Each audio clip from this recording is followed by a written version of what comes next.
Welcome to the Social Media Manager. I am your host, Dakota Jean. Thank you so much for being here. I just had an awesome conversation with the head of social media and community at bodybuilding.com, Anthony Yepes. He has over 12 years experience in the industry as a social media manager, so just a wealth of knowledge. I started following him on Twitter a little while ago and just have really admired him, the way that he asks questions and is really engaged in social media management at large. So I know that you're going to love this episode, and I hope you enjoy. Welcome to the Social Media Manager. Thank you so much for joining. I'm Dakota Jean, and this is Anthony Yepes. He is the head of social media and community at bodybuilding.com. So thanks so much for joining us. No, my pleasure. Thank you so much for the invite, and I'm super happy to be here. Excited to talk. Awesome. Well, let's get started with, I'll give a little background. I've been following you on Twitter for a long time. I really enjoy the questions that you bring up and just everything related to social media. So that's how I came across Anthony. But I was hoping that you could give us a little bit of background on who you are and how you got into social media. Yeah, so as you mentioned, I'm Anthony Yepes. I'm head of social at bodybuilding.com. I've been in the industry since, I like to say, the days of MySpace, when that social network was really buzzing and just controlled the industry along with Facebook. But I came up as a nightclub promoter here in New York City, and also did some vacation spring break stuff in college, through my fraternity and other things that I was doing. So always been a very social and active, outgoing person. And, with MySpace and Facebook, that's how I kind of built my network of a following to, come out and support my events and do all the spring break stuff. So, just using those platforms and understanding how they worked and starting to learn, how people kind of, behave and how they operate and what makes them tick, kind of brought all that stuff together. And, this is still in the early days of, social media not really being a profession just yet, but starting to get there, some brands and businesses bringing people in to focus on social media. So I jumped into that side of the world more on a freelance basis, kind of like testing things out.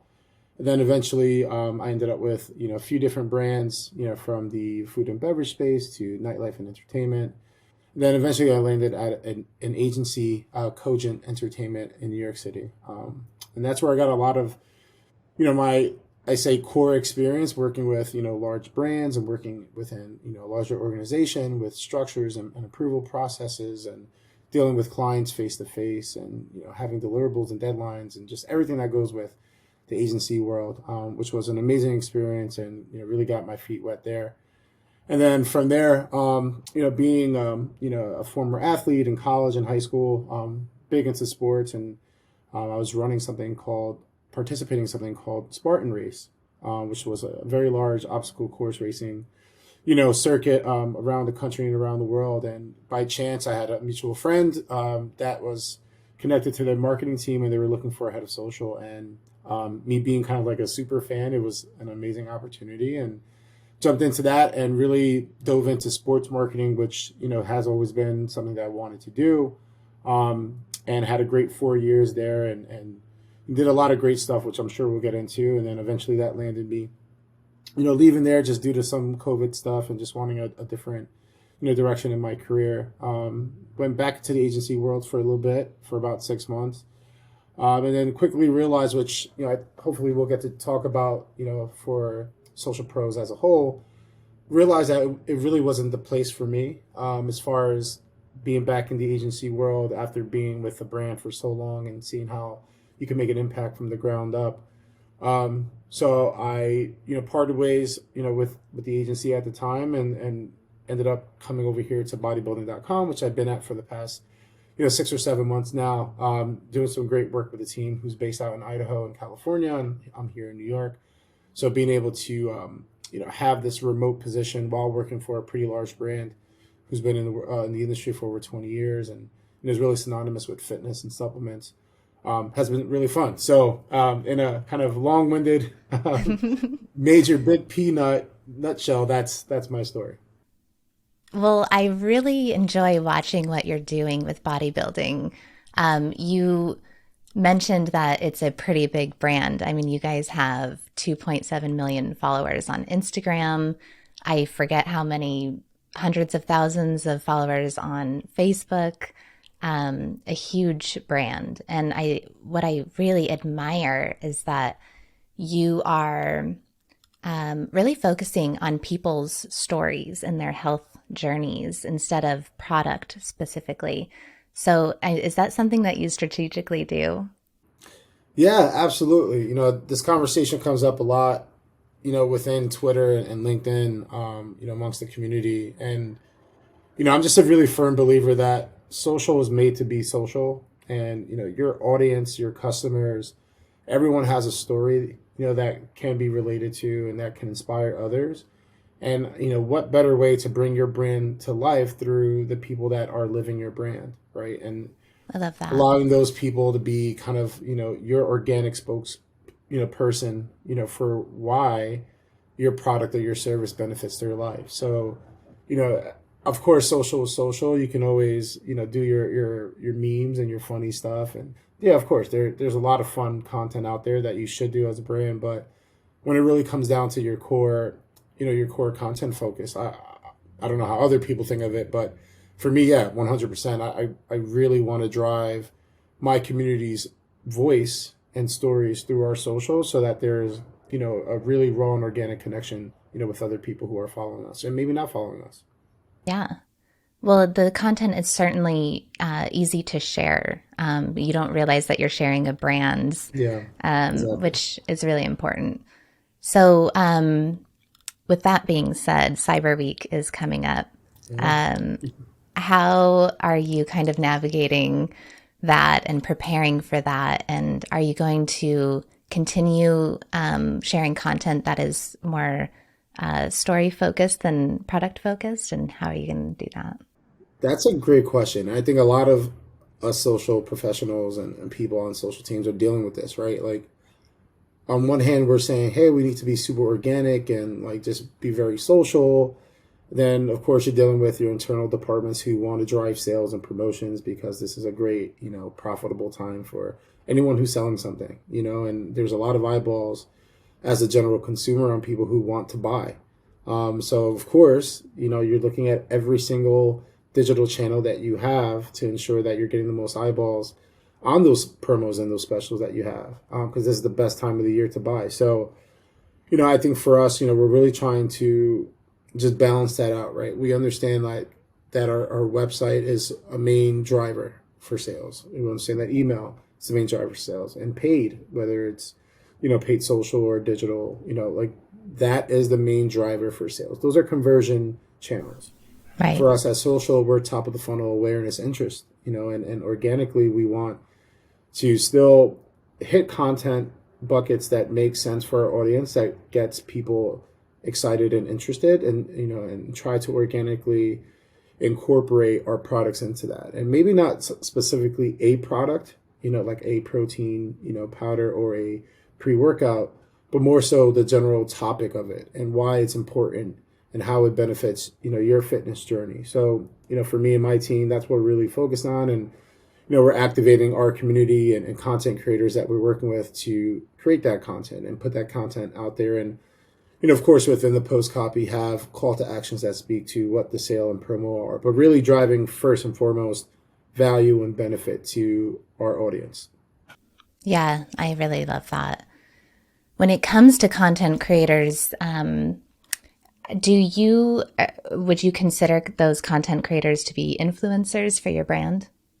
Yeah, I think what the industry is doing is kind of like evolving the term of influencer into content creator, Hmm. just because of how like maybe that term influencer has been all over the place the past couple of years. Yeah. So yeah, I mean, I think they're one and the same. It's about bringing value, through an organic method versus something that's highly produced in a studio, scripted by 4 or 5 producers. No, this is someone that you probably follow, if not would want to follow, that has their iPhone on a tripod, and they're in the gym trying to get the right lighting at the right time to to get that workout video shot. So yeah, yeah, to use the term, they're definitely influential, but we look at them as more as like content partners, and content collaborators more than like your traditional influencer.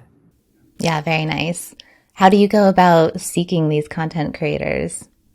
My one of my most favorite things about social, it's social listening and social engagement, Hmm. and engaging back with your community and just really understanding like who your audience is. And I believe it was Jenny from MIT just tweeted about this on Twitter.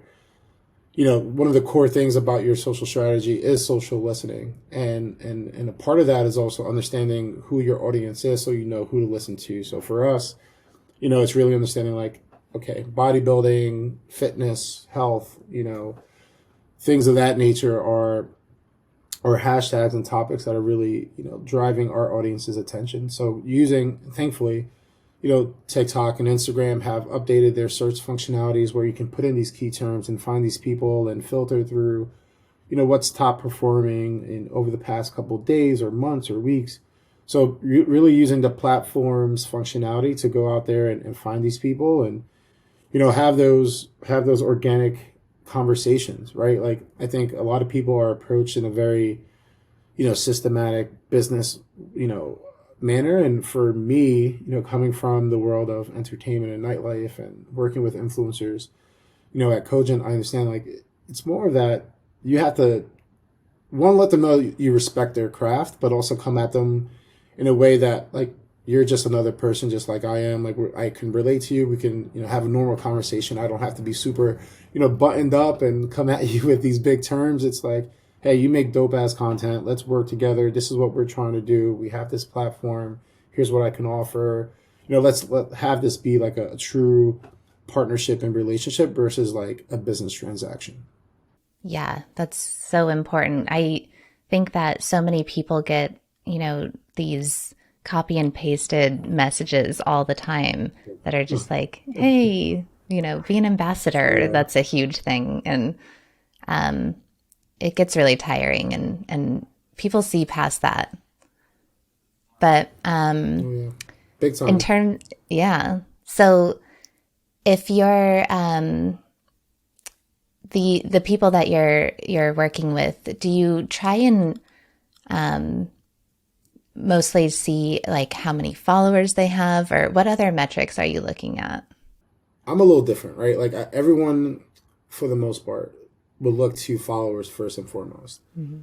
To be frank, I really don't care how many followers you have. I want to see that, one, that you're passionate about the content that you're making, that you're knowledgeable about the content that you're putting out there, you're comfortable on camera, you're confident in what you're doing, and you have the right message to put out there around whatever the topic is, um, and also reliable, right? I think there's a lot of great creators out there, and sometimes you don't have all those pieces of the puzzle that match up to that perfect picture. But um, engagement, of course, matters, and your potential reach and all that stuff matters. But I think for brands, and specifically how I approach it, it's more about the content, and having that content available to your audience, and knowing that, hey, there's a way that I can connect this content creator with my audience who is seeking valuable information, and they want that from their peers more so than they want that from another big brand trying to stuff something down their throat. So yeah, listen, if you have a lot of followers, great, awesome. I hope they're super engaged. I hope your engagement rate is high, and that only sweetens the pot, and helps more people with what we put out there. But if you don't, but you're making great content, and your conflict or blocker is that you don't have the reach or the megaphone like we do as a brand, then that's where the partnership really has great potential to flourish, right? Like we have the audience, you have the content. Um, let's work together and let's build together. Yeah, I really love that. I think the idea of followers is kind of skewed now. But so many people are buying Yeah. followers, these fake followers. But you can really tell when, content creators have built their community, even if it's a small community. People are commenting on their posts and really engaging and really invested in what they're Oh, yeah. posting. And interesting that you say that because, when you look at major fitness brands, right? Us being one, and there's so many others. I'm not going to name names, but when you look at their social and you look at their following and their engagement, I think there's a certain plateau that some of us hit, right? And I think it's because of that notion that I mentioned before, is that people want to engage with their peers, right? They want to interact with another person, not another brand. And I think that's what's important for brands to recognize and understand and also plan for, right? Like the more you can humanize your content, the more you can put people in front of your audience as a brand, the greater opportunity you have to succeed on social and maybe in marketing as a whole, you know? And I follow a ton of influencers through brand accounts and personal accounts, and it's interesting to see people have extremely large and engaged audiences because I think that just is the recipe to success on social. The more real you are, and the more authentic you are as a person connecting with other people, is how you're going to build an audience. And as long as you're bringing value to them on a consistent basis, and you're staying true to who you are, you'll see that growth and you see that performance. Yeah, absolutely. Do you think that that became even a little bit more true with the pandemic? Because I don't know if before brands were so concerned about being, very personable, and then the pandemic happened, and then all of a sudden we all Right. had to be like, oh, we have to pivot, we have to switch tone here. Yeah, I mean, listen, I was in that situation myself. I mean, to be honest, we brands didn't have a choice. We literally had zero choice because we couldn't go out there and schedule shoots and do productions or have events or whatever the case may be. So those that pivoted, and shout out to the team that I was working with during that time.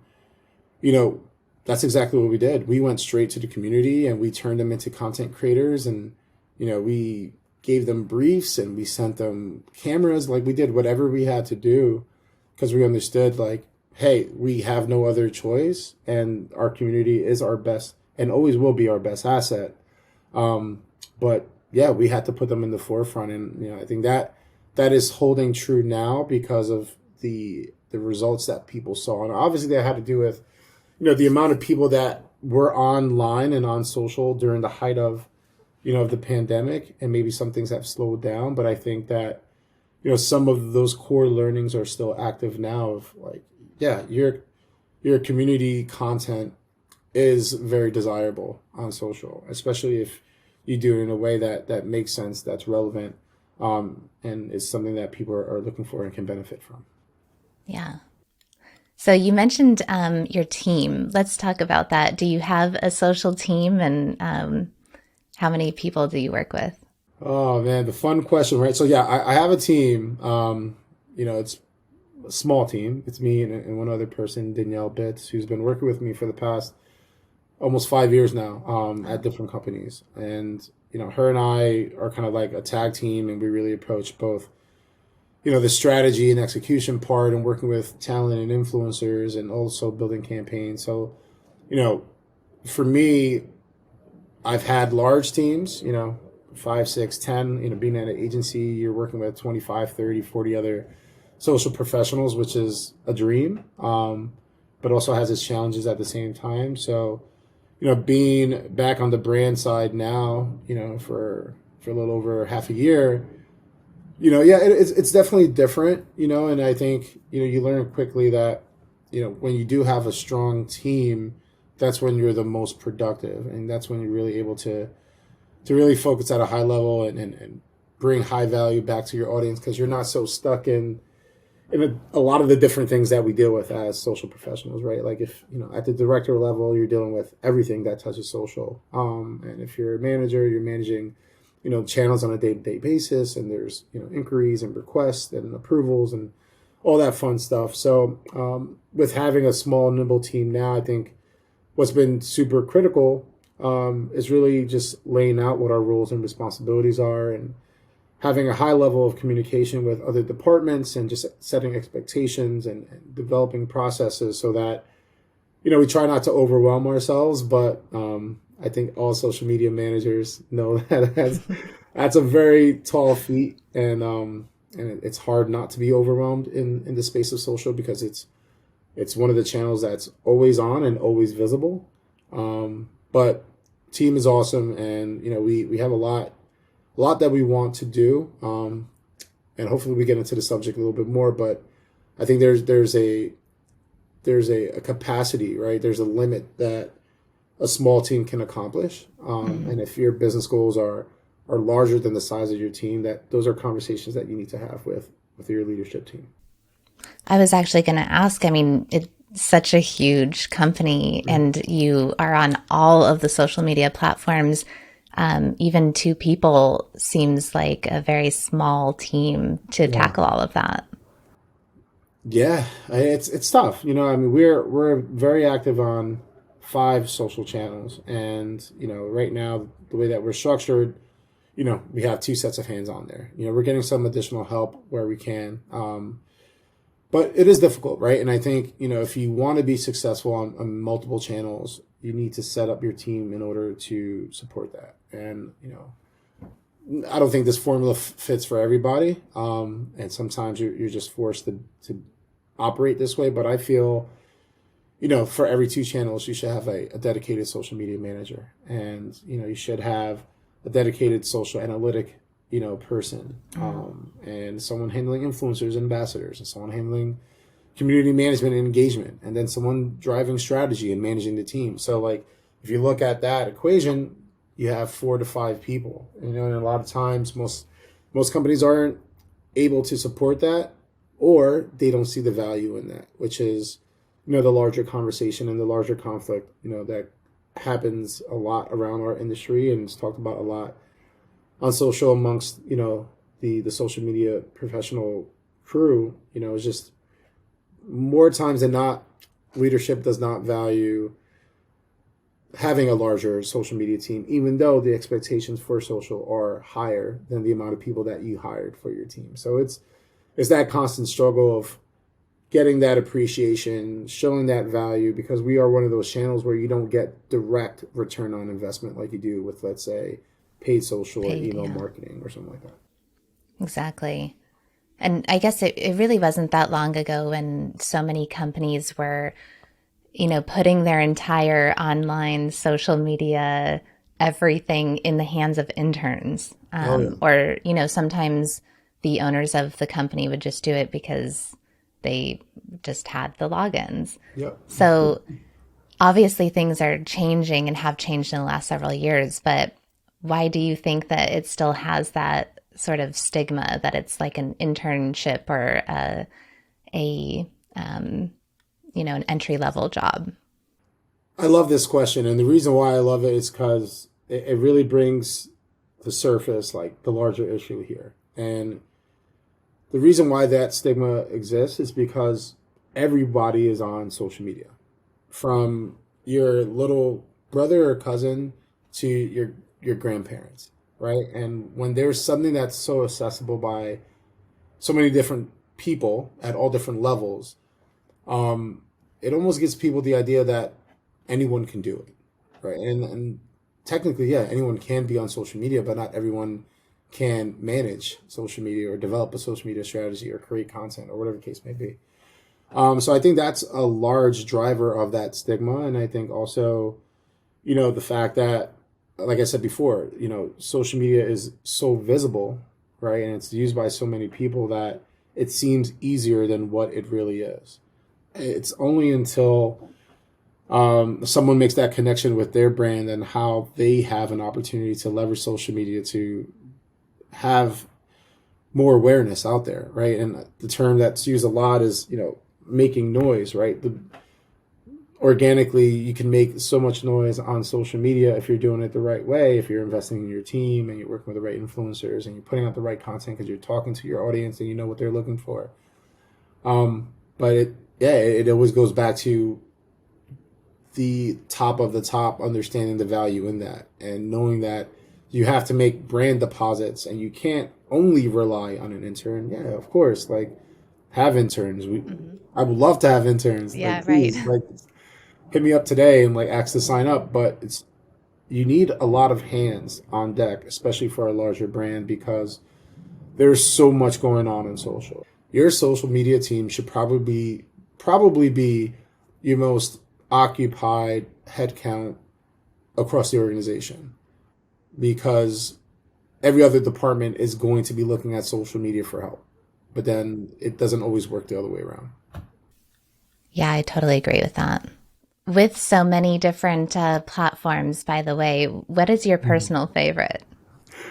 My wife would tell you that TikTok is absolutely my favorite platform. Really? I probably spend way too much time on that, and now it's fun in nature, but there's also been some great advances in like utility based content and educational content and things that you can find extreme value in. If you're looking for, mental health advice, or you want to do a, do it yourself project, or I'm a new father. If you need dad tips on how to work from home and take care of your child, it's everything's there and is done in a way where very easily digestible, and it's vertical format. It's easy to consume and just really say, just do a lot of different things with. So I feel like the way that TikTok has formed their platform, we all know the algorithm is top notch. So yeah, I'm a big fan of TikTok, obviously. So, if you could give advice to social media managers, any advice, what would it be?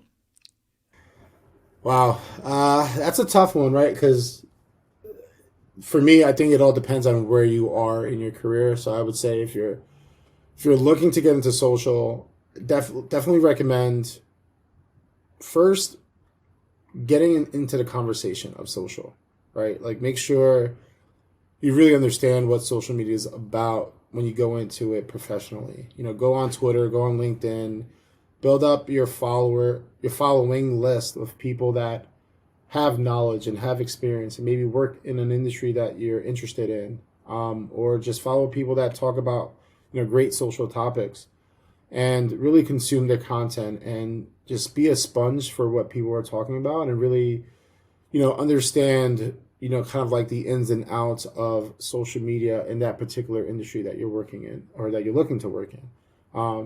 And then if you are already in social, I think it comes down to understanding your why. Like, why did you choose social media, and what are you looking to get out of it? Are you in a place that's fulfilling your passion? Are you happy about the work that you're doing on a day to day basis? Of course, you're always going to have, moans and groans and complaints here and there. I mean, I think that's in any industry, in any workforce, right? But really take a look at what you're doing, and make sure that it's valuable to you and your life. I think work life balance is extremely important, and people should not take that for granted. I mean, a lot of people dealt with burnout, over the pandemic, and probably still now to this day. And I think this is the time for anyone, especially in social, to really take a look in the mirror and be real with yourself about what you're doing. And as far as advancing yourself, listen to podcasts, listen to this podcast, listen to all the other ones that are out there, read every publication out there on social. And again, like I said, on LinkedIn and Twitter, there's just so much valuable information out there, about what we do on a daily basis. And because we're so in the grind, we tend to like almost forget the basics, just the elementary basis of being in social and developing strategy and representing a brand on social. So definitely try to break from the mundane everyday hamster wheel, and become a sponge just like you were when you're first starting out. And something that just came up interestingly today on Twitter: if social is not making you happy, I think it's okay to start looking somewhere else. And for me, I've been in the industry 12 plus years now, and yeah, the thought crosses my mind, but that's a decision that you got to make, for yourself. And marketing is an amazing, industry, and there's more to it than just social. But I would also say that, yeah, there's a good chance you might run into those same pain points that you do, in a different, department under marketing. It just really comes down to what you're passionate about, what you want to do. But I'm very intrigued that this conversation is happening amongst, social professionals more about, is there a life outside of social for us, which, maybe that could be a podcast discussion, Yeah, down the line. it could be an entire episode. Oh yeah, for sure. So, what is next for Anthony Yepes? Oh man. Well, I'm trying to own this dad life now. Hmm. I've my wife and I just had a baby girl 3 months ago, and it's been the best thing that's ever happened to both of us. So, first and foremost, that's my top priority. I Nothing else really matters to me besides that. But then in that is, ensuring the future and security of my family for our little girl and any future children that come along. So, I think while I'm in social, I always want to do the best job possible for the brand that trusts the skills and looks at me as an asset to their company.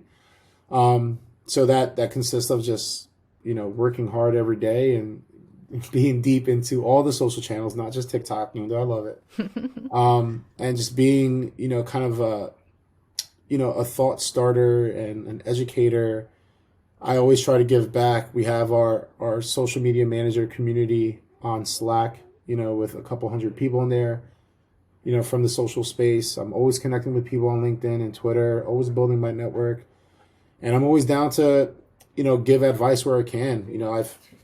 Whether it's free advice or if you want consulting or, whatever the case may be, I'm always just looking to pay it forward. And yeah, I think, the future is unknown for a lot of us. I mean, with the outage that Instagram, Facebook had, a couple of weeks ago, we never know what's going to happen, right? Like we could all lose social media tomorrow.